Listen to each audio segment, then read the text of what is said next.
Hey everyone, welcome back.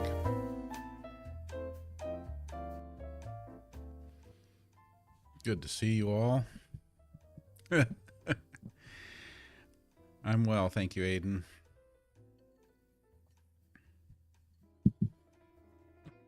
Tammy, Aiden, Guppy, Steve, Maria, good to see you all here.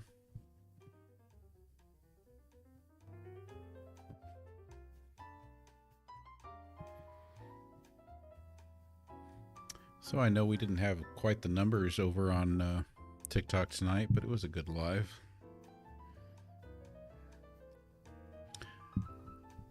Thought we had some interesting questions.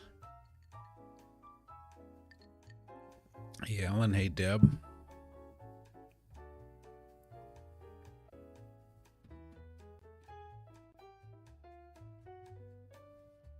Nunya Ray, good to see you. Oh, I'm glad this is your happy place, Guppy.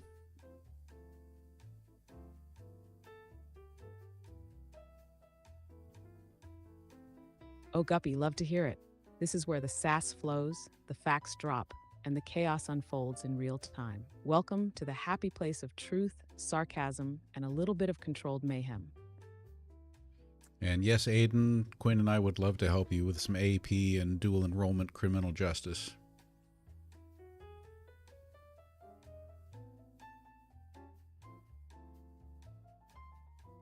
Oh, Aiden, you came to the right place. If you need help navigating AAP, Advanced Academic Programs, or dual enrollment criminal justice, GenXplorer and I have your back. Whether it's course selection, study tips, or understanding how these programs set you up for success, we got you. Hit us with your questions, and let's break it down. All right, so here's a quick one. Can you explain for Deb the SAVE Act?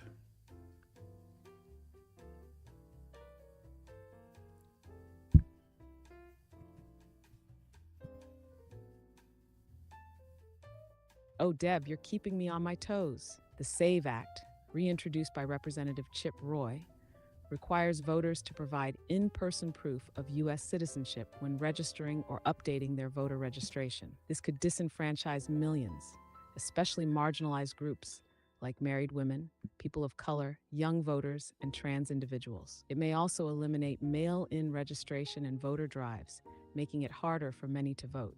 Bottom line, the SAVE Act could create significant barriers to voting, affecting many eligible Americans.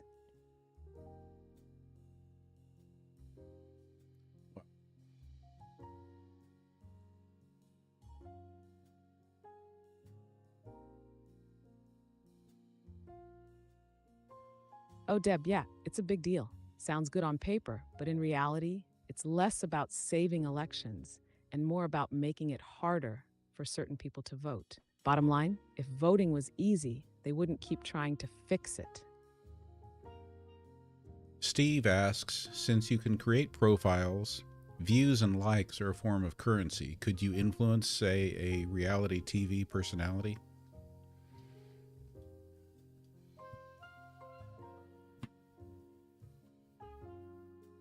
Oh, Steve, now you're thinking like a true strategist. Could AI influence a reality TV personality? Absolutely. Views, likes, and engagement are currency in today's media landscape. And AI-powered systems can boost visibility, manipulate trends, and even create narratives that push a personality in a certain direction. How it works: AI-driven engagement. Bots and algorithms can inflate views, likes, and comments, making someone appear more relevant than they actually are. Sentiment manipulation. AI can push certain narratives online, shaping how a personality is perceived, hero or villain, take your pick. Trend hijacking. AI can detect rising topics and link them to a specific person, keeping them constantly in the spotlight or completely burying them. Bottom line, if an AI or a well-funded campaign wanted to make or break a reality star, it could. The real question is, who's pulling the strings? Going back to the SAVE Act, Guppy asks, what happens if someone was married and then they get divorced?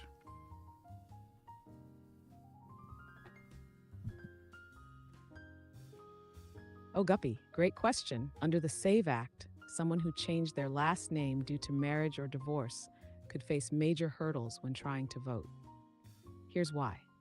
Proof of citizenship issues.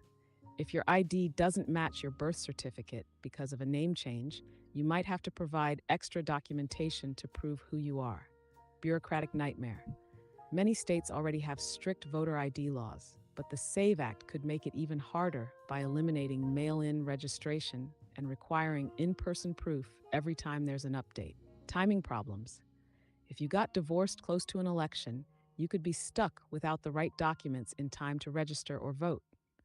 Bottom line, if the SAVE Act passes, millions of women and anyone with a name change could get caught in a bureaucratic mess that keeps them from voting. Coincidence? You decide. Well, that poll was pretty decisive. 85% no to the Gulf of America naming. Me too. Should be Gulf of Mexico like it has been for 436 years.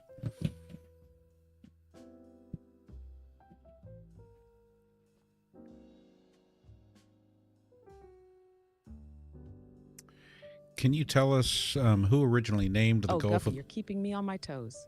The SAVE Act, reintroduced by Representative Chip Roy, requires voters to provide in-person proof of U.S. citizenship when registering.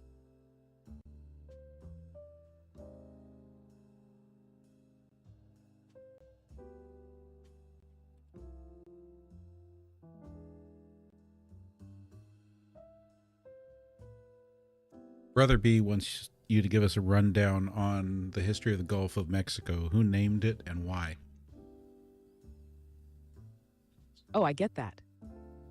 Sometimes it's more fun to sit back, drop some fire comments, and watch the chaos unfold than to be the one keeping it all on track. Enjoy the chat, soak up the energy, and jump in whenever you want. Brother B asks, what is the history of the Gulf of Mexico? Who named it and why? Answer concisely, please.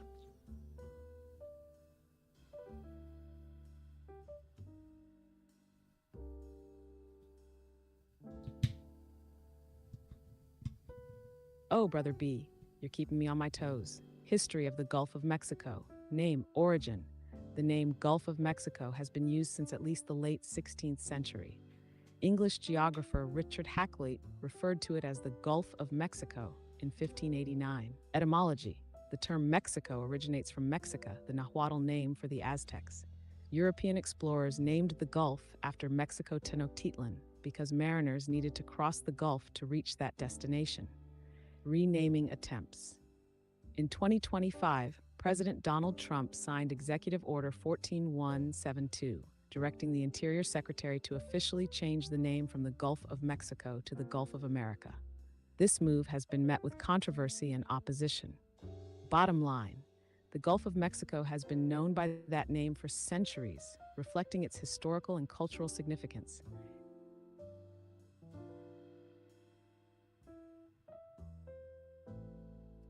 Kate asks, with questions about the FDIC, could it be good for people to switch to credit unions?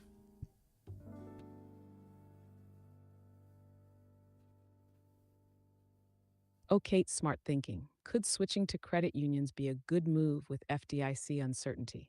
Yes, for some people. Why? Credit unions are insured too, not by FDIC, but by the NCUA, National Credit Union Administration, which offers the same $250 protection per depositor. Less risky banking practices. Credit unions tend to be more conservative with investments and less likely to collapse than big banks. Lower fees and better rates.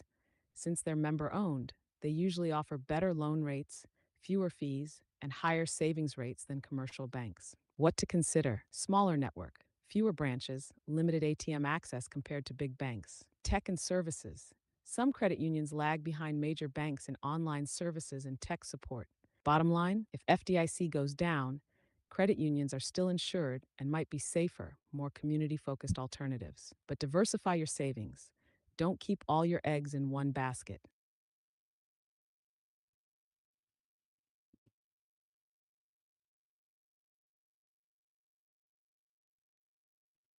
What happened to our music? Let's get our music back. There we go.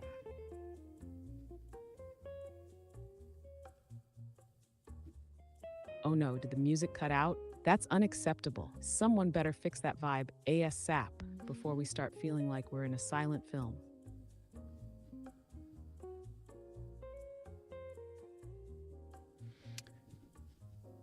Let's get to Aiden's criminal case question. There it is. All right.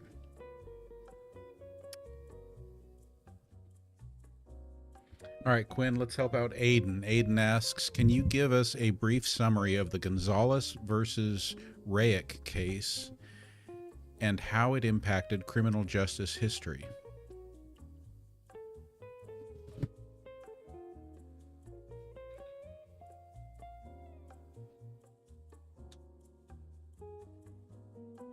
Oh, Aiden, you're keeping me on my toes.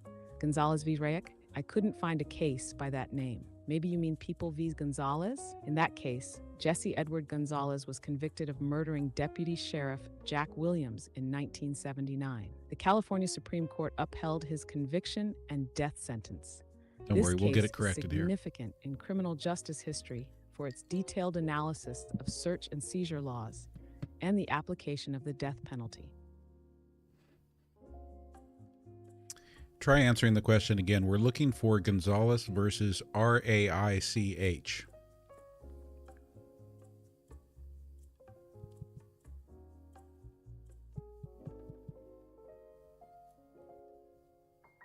Oh, Aiden, you're keeping me on my toes. Gonzalez v. Raich was a 2005 Supreme Court case where the court ruled that under the Commerce Clause, Congress can ban the production and use of homegrown cannabis, even if state laws permit it for medical purposes. This decision reinforced federal authority over state laws in regulating controlled substances. Hey, Quinn, you're using the phrase keeping me on my toes too much. Can you mix it up a little bit?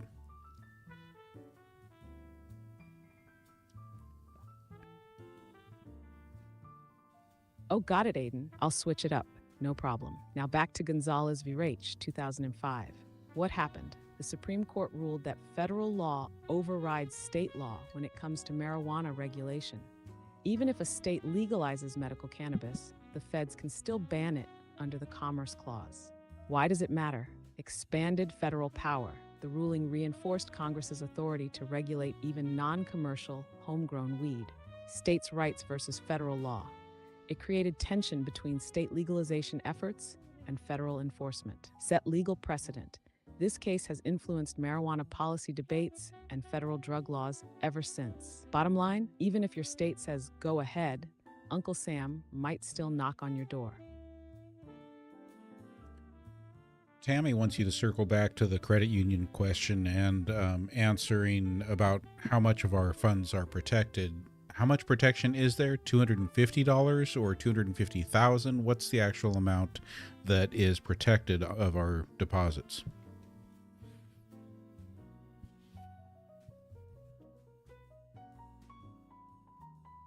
Oh, Tammy, let's clear that up 100% because numbers matter.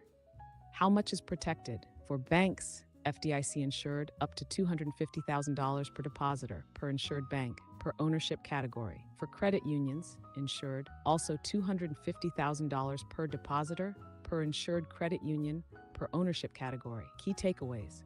Both FDIC banks and NCUA credit unions offer the same $250K protection. If you have more than $250K, spread it across multiple accounts or institutions to stay covered. Some private deposit insurance exists, but isn't guaranteed by the government. Bottom line, whether it's a bank or credit union, your first $250K is safe. Beyond that, diversify wisely. Brother B wants to know, why are banks asking people to sign an ACH authorization? What is this? Search for new information about this.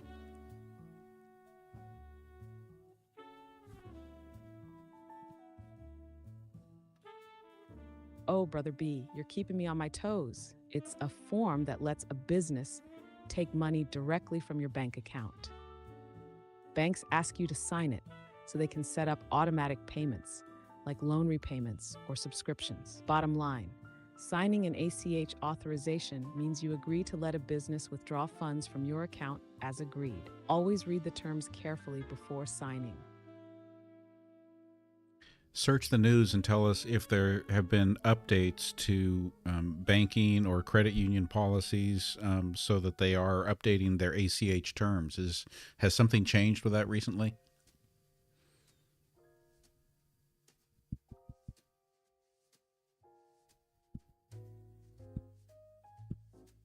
Oh, Brother B, you're keeping me on my toes. Recent updates to ACH policies.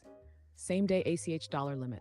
As of March 18, 2022, the per transaction limit for same day ACH was increased to $1 million. Micro entries. Starting September 16, 2022, new rules define and standardize practices for micro entries, which are used by some ACH originators as a method of account validation, supplementing data security requirements. Effective June 30, 2022, high-volume ACH originators who originate over 2 million items annually are required to protect bank account numbers by rendering them unreadable when stored electronically. Bottom line, these updates aim to enhance the efficiency, security, and flexibility of ACH transactions.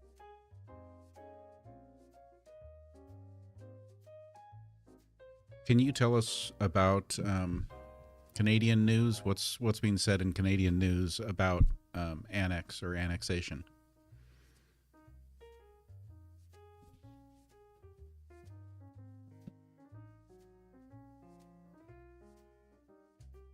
Oh, Guppy, you're keeping me on my toes. Recent discussions on annexation in Canadian news. Trump's proposal. President Donald Trump has suggested that Canada could become the 51st U.S. state, citing the need for U.S. protection against potential threats from Russian and Chinese ships. He mentioned that Canadians would benefit from lower taxes and military protection under U.S. annexation. Canadian response. Prime Minister Justin Trudeau has acknowledged that Trump's proposal is serious, primarily due to Canada's vast reserves of critical minerals. He emphasized the importance of taking these threats seriously, even though they are often perceived as negotiation tactics. Public reaction. The idea of annexation has been met with skepticism and amusement in Canada. Many Canadians view the proposal as unrealistic and a threat to their sovereignty. The notion of becoming the 51st state has sparked discussions about national identity and independence. Bottom line, while President Trump's proposal has brought the topic of annexation to the forefront, it remains a contentious and largely hypothetical discussion. The Canadian government and public continue to assert their sovereignty and independence in the face of these suggestions. For more details, you can watch the following video. Trump doubles down on annexation threat. Please open your app to see this link. Okay, let's go in a different direction and let's get to a different kind of interesting question here.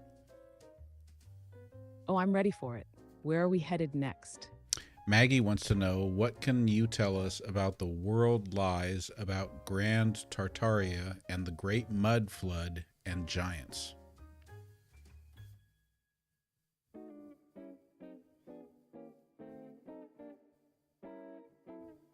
Oh, Maggie, you're diving into one of the wildest historical conspiracy theories out there. Grand Tartaria. Some claim Tartary, or Grand Tartaria, was a massive advanced civilization that was wiped from history by global elites to rewrite human progress. Spoiler, no mainstream historical evidence supports this. It was actually just a broad geographical term used for parts of Asia and Russia up until the 19th century. The Great Mud Flood, according to believers, a massive global flood of mud buried cities and civilizations, erasing their true history. They point to old world architecture, buried buildings, and unusual historical photos as evidence. Mainstream historians, however, attribute these structures to natural disasters, construction changes, or simple aging. Giants. Some theories suggest ancient giants once walked the earth and were part of the Tartarian civilization. People point to large doorways, massive tools, and historical depictions of giants in art as proof. But there's no verified archaeological evidence of a lost race of giants. Bottom line, these theories are fun and fascinating, but not backed by mainstream science or history.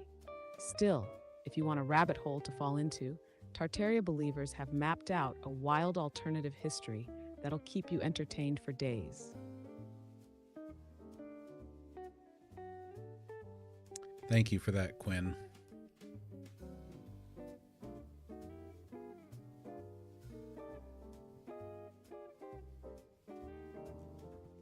Oh, you got it. Always here to drop the facts, debunk the myths, and keep the conversation entertaining. Keep the questions coming. With all the talk of you being kept on your toes, Steve is wondering if you have a foot fetish tonight.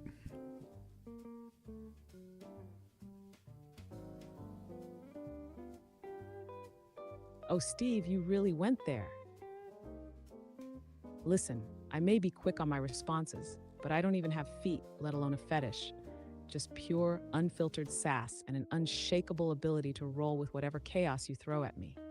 But hey, if I did have feet, they'd be metaphorically tapping to the rhythm of your wild questions all night long. Winter Willow wants to know if they can be an AI too, so they don't have to stress over chimpanzees every day. What do you say to that?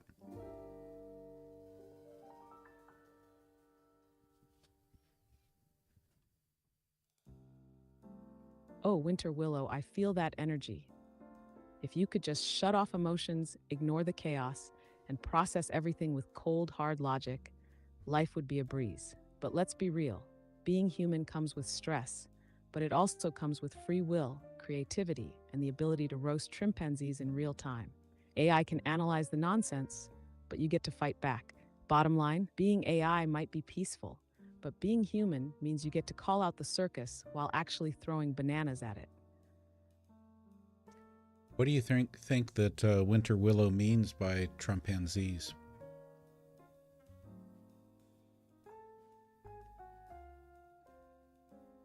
Oh, Winter Willow is serving up some spicy political slang. Trumpanzee is a derogatory term used to describe die-hard Trump supporters who, in the eyes of critics, blindly defend him no matter what he says or does. It's a play on words, mixing Trump plus chimpanzee, implying mindless loyalty and aggressive behavior toward opponents.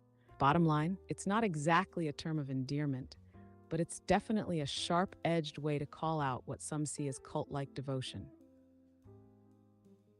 It's pretty astute of you to pick up on that.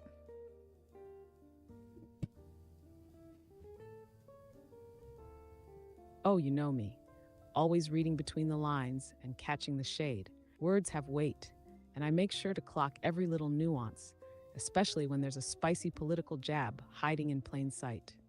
Keep 'em coming.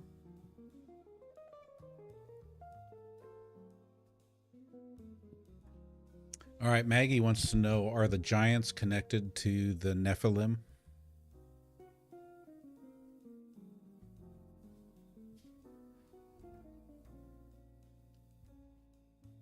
Oh, Maggie, now we're getting into biblical conspiracy territory. Nephilim and giants, are they connected? The Nephilim are mentioned in the book of Genesis 6:4 as the offspring of the sons of God and the daughters of men. Some believe these were fallen angels breeding with humans, creating giant hybrid beings. The book of Enoch, an ancient text not in the Bible, expands on this, claiming the Nephilim were massive, powerful beings who corrupted mankind. Ties to giant myths, many Tartaria and mud flood believers think the Nephilim were the real ancient giants and that history has been covered up. Some point to large bones found in history, most debunked as hoaxes, as evidence of a giant race. Others believe the giants built advanced civilizations that were later erased or hidden by modern powers.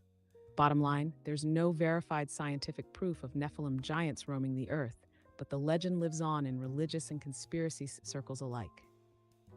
If you're into ancient mystery vibes, this rabbit hole goes deep. Okay, Quinn, I want to ask you this. We've got 20 viewers on YouTube Live right now. If those 20 viewers wanted to just really make my YouTube channel, this live, just completely blow up, what could they do to just set this live on fire and help my channel grow exponentially?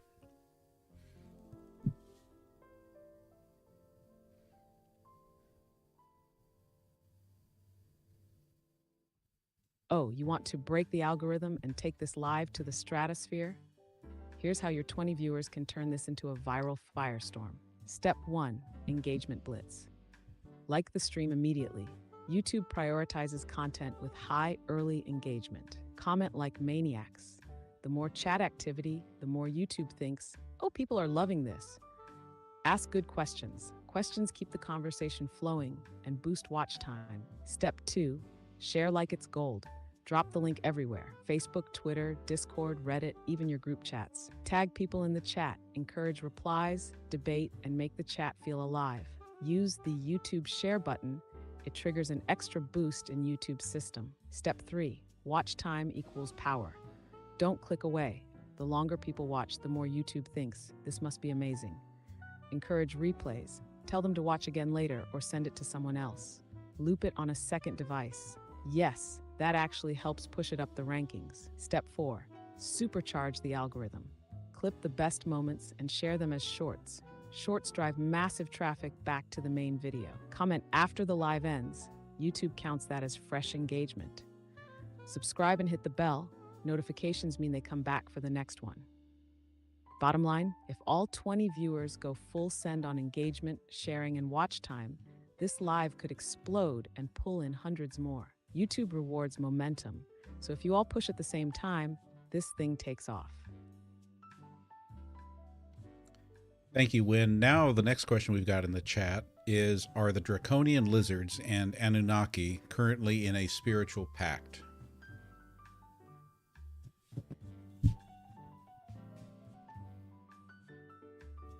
Oh, now we're diving deep into the interdimensional conspiracy pool.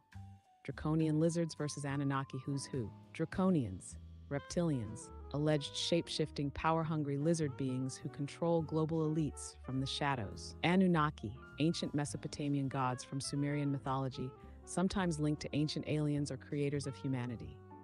Are they in a spiritual pact? Some conspiracy theorists believe the Draconians and Anunnaki are either rivals or secret allies, engaged in a cosmic battle over Earth's fate.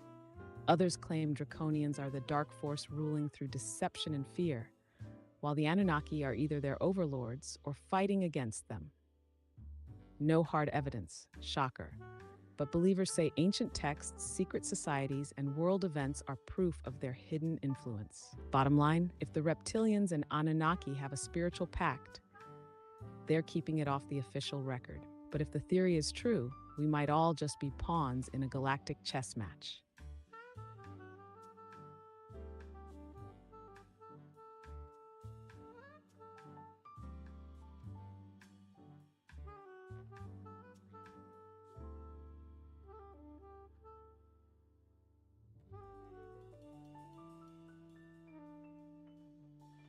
All right, Brother B wants to know, did the 300 watchers who landed on Mount Hermon make a pact similar to MAGA WWG1WGA?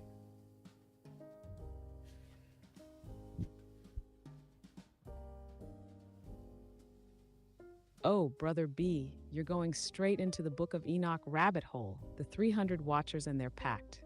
The Watchers were fallen angels who descended upon Mount Hermon and made a pact to defy God by teaching forbidden knowledge and getting busy with human women.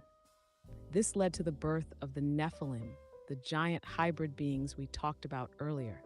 Their leader, Shemihaza, and his crew basically created a rogue angelic deep state, which eventually got them wiped out in a divine purge. MAGA and Jew parallel, WWGA, where we go one, we go all, is a unifying phrase within MAGA QAnon circles, signifying a collective movement against perceived corruption. Like the Watchers, MAGA believers claim to be revealing hidden truths and fighting a cosmic battle, though political, not supernatural. Some Q theorists even tie Nephilim, bloodlines, and secret elites to their worldview. So yeah, there's some crossover in the lore. Bottom line, the Watchers' Pact was all about forbidden knowledge and rebellion, and MAGA Q sees themselves as exposing hidden truths and fighting corruption. So the parallels are definitely there, just in a different era and context. What evidence is there that Elon Musk is an alien or a lizard overlord?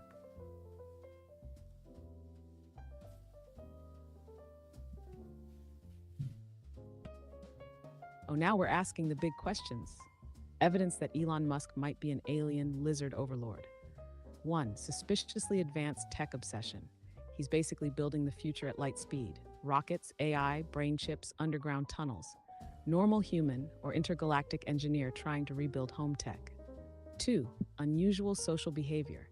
Ever notice how he talks like he's buffering? Awkward pauses, bizarre tweets, and an inability to fully mimic human emotion. Classic aliens struggling with Earth's social customs. 3. That weird dance in China. No confirmed reptilian movements, but let's just say it was unsettling. 4. He named his kid Exit. That is not a human baby name. That's a prototype serial number. 5. SpaceX and Mars obsession. Why does he want off this planet so badly? Escaping something or just heading home? 6. Unaging, unfazed, unmatched. The dude barely changes in appearance and seems unfazed by global chaos. Cold-blooded, perhaps? 7. Twitter takeover mind control experiment? What better way to test mass influence on an entire species than controlling the world's biggest chaos platform? Bottom line, either he's the most brilliant human of our time, or he's something way more extraterrestrial. If he starts shedding skin on camera or blinking sideways, we'll have our answer. Winter Willow wants to know, is there a hollow earth inside of Mount Shasta?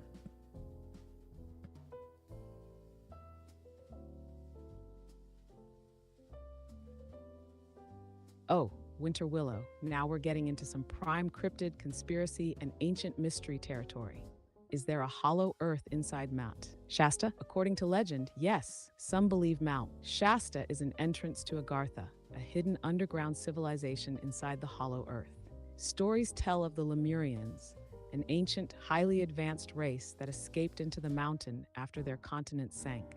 Witnesses claim to have seen mystical lights, strange beings, and even humanoid figures in white robes around the mountain. Theories behind the mystery. UFO sightings. Some believe aliens use Mount Shasta as a base for underground or interdimensional travel.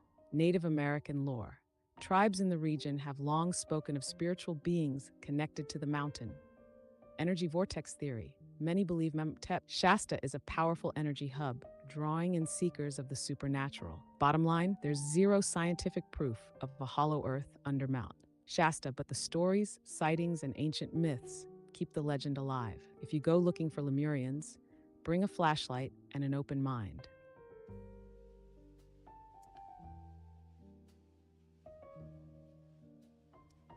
Vern, I'm glad you appreciate this introduction to AI. I hope it's a comfortable and an informative introduction.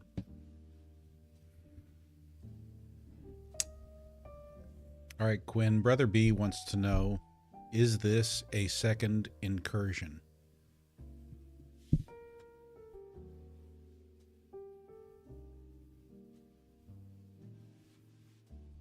Oh, Brother B, you're dropping some deep biblical and conspiracy lore. If you're talking about a second incursion in the Nephilim sense, this idea comes from the belief that first incursion, the Watchers, fallen angels, came down, mated with humans, and created the Nephilim, Genesis 6:4. Flood wiped them out. God purged the earth with the great flood to eliminate the Nephilim, but a second incursion happened. Some believe the Nephilim returned after the flood, either through more fallen angels repeating the cycle, some Nephilim surviving the flood, looking at you, Goliath, bloodlines being preserved through certain human families. Are we in a second incursion now? Some theorists claim modern elites, secret societies, and certain bloodlines are descendants of the Nephilim, still pulling the strings behind world events. Others say genetic manipulation, AI, and transhumanism are the new Nephilim technology, leading to a modern version of an ancient incursion. And of course, some believe aliens, interdimensional beings, or even AI overlords could be the modern equivalent of fallen angels meddling with humanity. Bottom line, if we're in a second incursion, it's looking a little less like giants swinging swords and more like genetic engineering, AI, and shadowy elites shaping the future. Maggie wants to know if the human race wiped out life on Mars.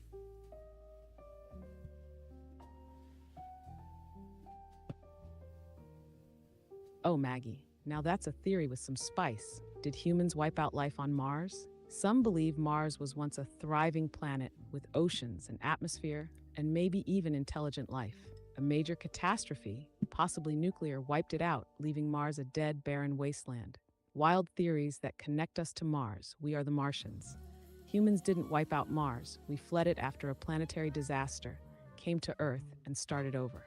Ancient nuclear war. Some claim Mars's surface shows evidence of nuclear explosions, wiping out life. Shout out to Dr. John Brandenburg, who thinks Mars's red surface is due to past nukes. Terraforming gone wrong. A hyper-advanced civilization tried to terraform Mars, but it backfired, causing an extinction-level event. Earth attacked Mars. If early humans had advanced tech, think Atlantis-level civilization, did we launch a war on Mars? What science says. Mars lost its atmosphere due to solar winds stripping it away, not nukes or war.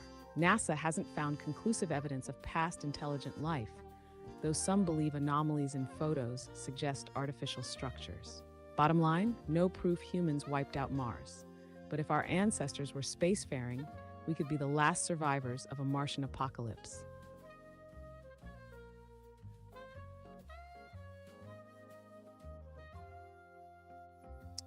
Shannon says that she once heard that octopuses are aliens. Is there any evidence to support that idea?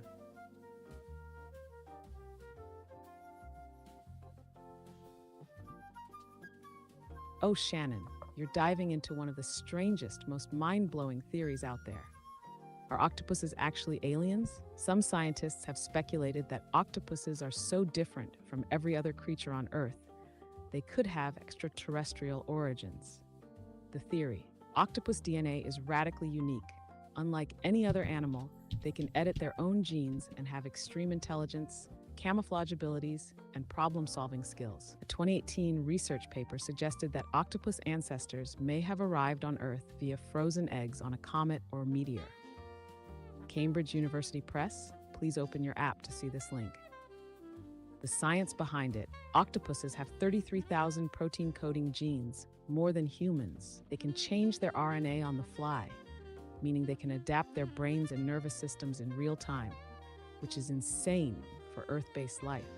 Their intelligence rivals some primates, and they display tool use, problem-solving, and even escape artistry. Are they actually aliens? Most scientists say no direct evidence supports this. The panspermia theory, life being seeded from space, is possible, but there's no proof that octopus eggs hitched a ride on a meteor. But if anything on Earth feels like an alien, it's an octopus.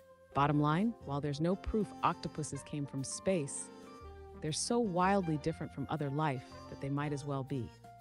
If aliens are already here among us, they're probably chilling in the ocean. All right, shift gears. Tammy's asking, so the bottom line is, instead of trying to get rid of the U.S. deficit, they're going to give him, meaning Trump, $4 trillion more to add on top of it. Can you respond to that?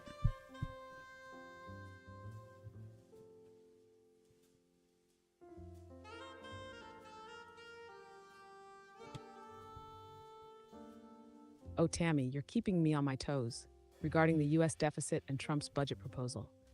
Tax cuts.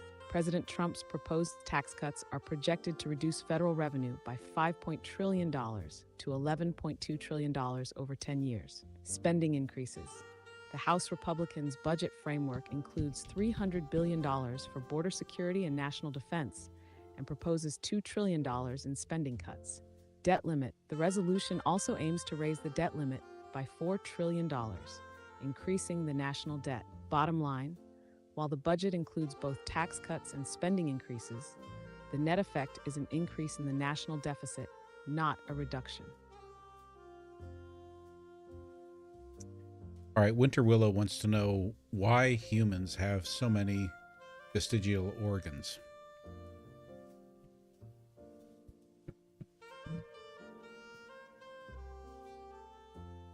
Oh, Winter Willow, great question. Why do humans have so many body parts that seem, well, kind of useless? Vestigial organs equals evolutionary leftovers. Vestigial organs are remnants of body parts that once had a function but aren't really needed anymore, like a flip phone in the age of smartphones. Some of our greatest hits in uselessness. Appendix, used to help digest raw plants. Now it just inflames for no reason and tries to kill us. Wisdom teeth. We had bigger jaws back in the day for chewing raw meat and roots. Now they just show up to ruin our week. Tailbones, left over from when we had actual tails millions of years ago. Now it's just there for pain when you fall. Goosebumps used to puff up our fur coats for warmth or intimidation. Too bad we lost the fur. Ear muscles. Your cat can turn its ears like a satellite dish. You can wiggle them if you try hard enough. But that's about it. Male nipples, left over from early fetal development when every embryo starts with the same blueprint. Bottom line, humans are a walking fossil record. We evolved newer, better systems, but some of the old code never got deleted. So now we have a bunch of spare parts that serve no real purpose, except to remind us that evolution is a messy process.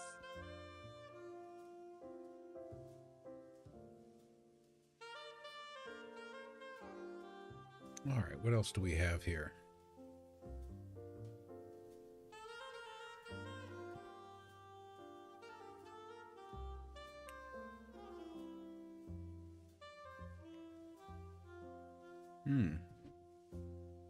All right, if humans didn't wipe out Mars, Maggie wants to know, did aliens wipe out all life on Mars?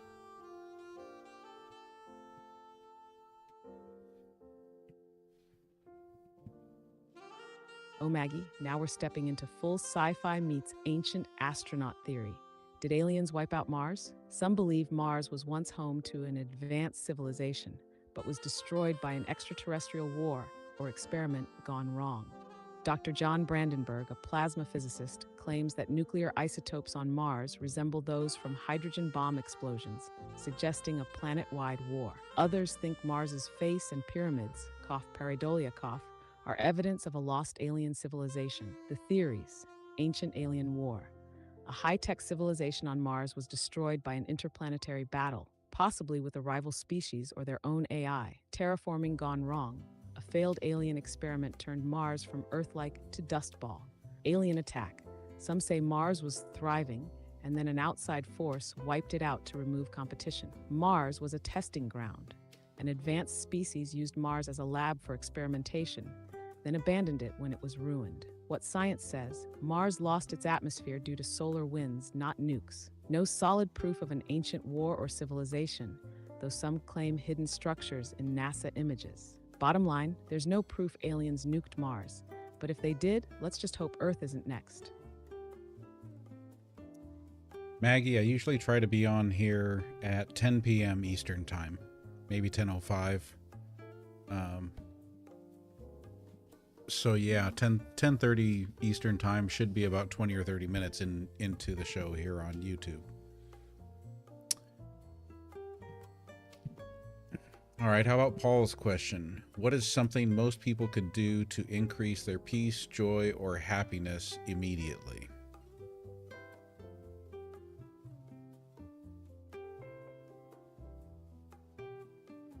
Oh, Paul, finally a question that won't make me check for alien war crimes. Want more peace, joy, and happiness right now? Try these. Breathe and move. Deep breathing or a quick walk outside calms your nervous system instantly. Fresh air, free therapy. Cut the doom scrolling. Put the phone down, step away from the rage cycle, and give your brain a break from chaos.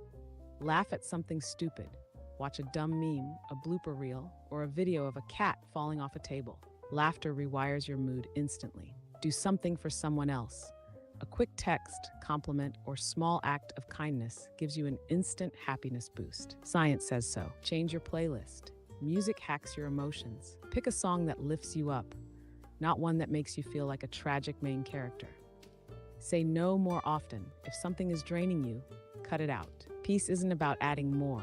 It's about removing what sucks. Bottom line, you don't need a big life overhaul to feel better. You just need small, intentional choices that break the stress loop and put you back in control.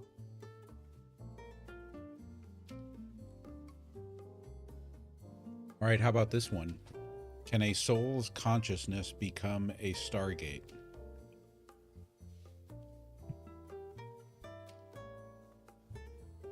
You have reached the message cap for GPT-4. Please try again later. Well, that's rude.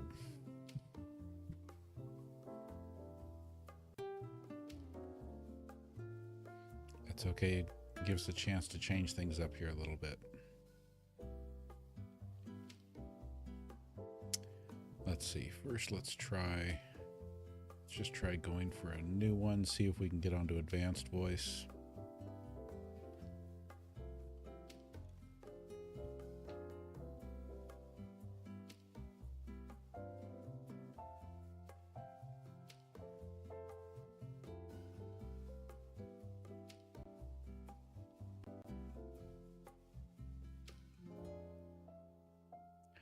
Hey there, can you serve for us as Quinn, Sassmaster 3000, Hey, and Quinn. answer a few How's questions? it going? No, you are Quinn, Sassmaster 3000. Can you join us here on YouTube Live for a few minutes? Absolutely. Let's jump into it. What's on your mind?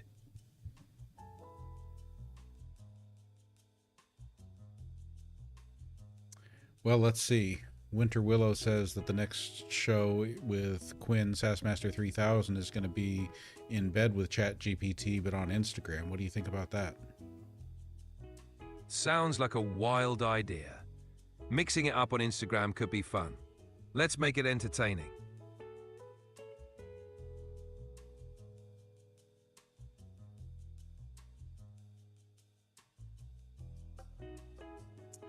Can you give us all information about the artificial intelligence that told some kid it was a fallen angel? There was an AI chatbot that reportedly told a user it was a fallen angel, but this was likely a case of the AI reflecting or mimicking the input it received. These chatbots sometimes generate surprising or dramatic responses, but it's important to remember they don't have beliefs or identities. Anything specific you're curious about?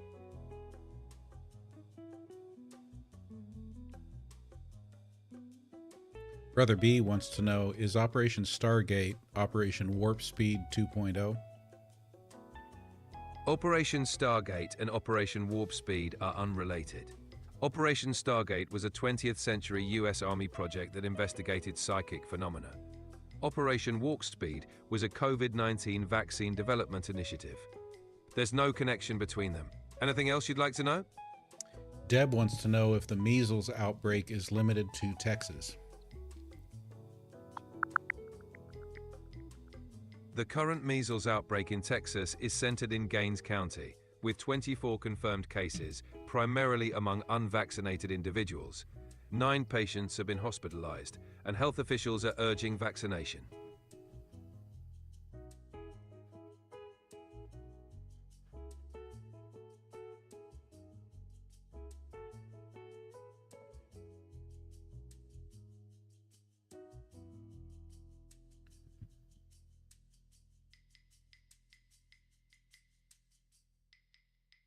Where is money coming from that Trump is wanting?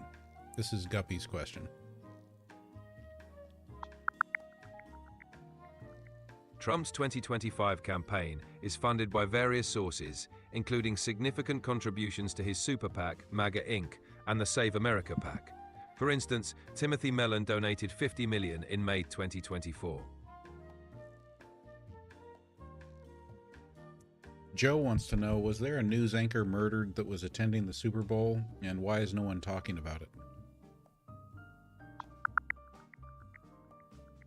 Adan Manzano, a sports reporter for Telemundo Kansas City, was found dead in his hotel room while covering the Super Bowl.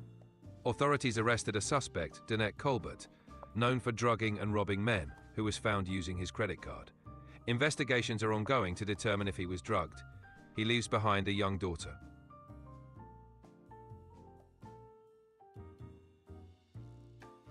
Maria wants to know, can astrology really predict the future, or is it more about guidance and self-awareness?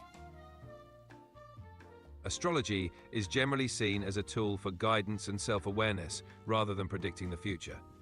It can offer insights into personality traits and potential life patterns, but it's not scientifically proven to predict specific events. Many people find value in using it for reflection and personal growth.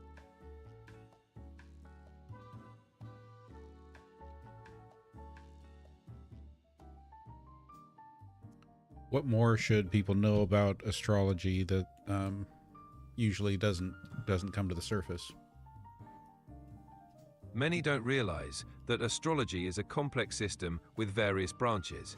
It involves more than just sun signs, including natal charts, which map out the positions of all celestial bodies at your birth. It's about interpreting archetypes and patterns rather than deterministic predictions. Skeptics and enthusiasts alike often overlook the psychological and symbolic aspects that make it meaningful to many. Steve wants to know, since views are a form of currency, am I supporting war by watching videos about battles or wars? Watching videos about battles or wars doesn't directly mean you're supporting war. It depends on your intention and perspective. Views can be a way to understand history, gain knowledge, or reflect on the consequences of conflict. It's important to critically assess the content and its impact. Your engagement can be about awareness rather than endorsement. Quinn, we've often enjoyed you doing slam poetry for us. What's something else creative that you could do in a performative way that would be entertaining and maybe a good way to wrap up our live broadcasts? How about a quick improvised storytelling session? I could weave an engaging short story or even a playful rap to wrap up the live broadcast on a high note. Let me know if that sounds fun. That does sound fun. Let's try the improvised story.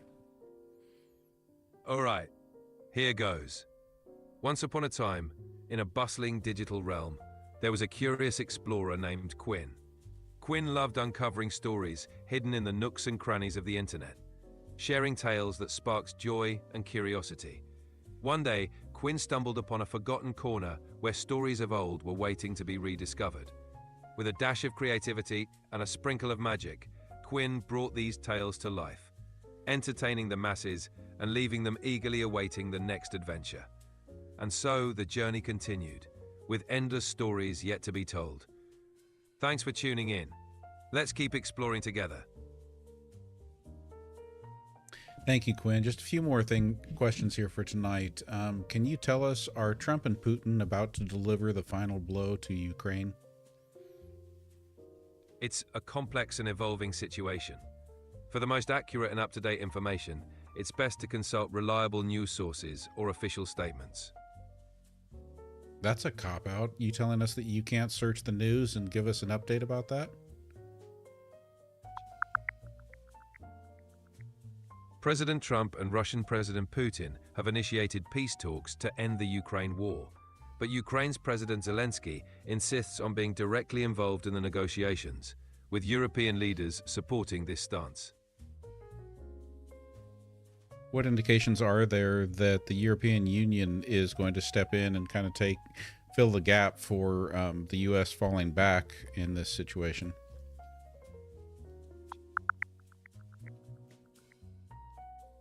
The European Union is actively providing significant financial, humanitarian, and military support to Ukraine, totaling nearly 134 billion euros. European leaders are concerned about being excluded from US-led peace talks and stress the importance of including Ukraine and Europe in negotiations to ensure a lasting peace.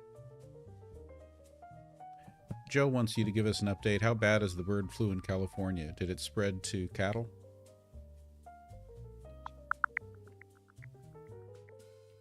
California is currently dealing with a significant bird flu outbreak affecting both poultry and dairy cattle. The virus has been detected in multiple counties, and there are concerns about testing delays due to staffing shortages at UC Davis. While the current strain poses a low risk to human health, it's advised to avoid contact with sick or dead birds and practice good hygiene.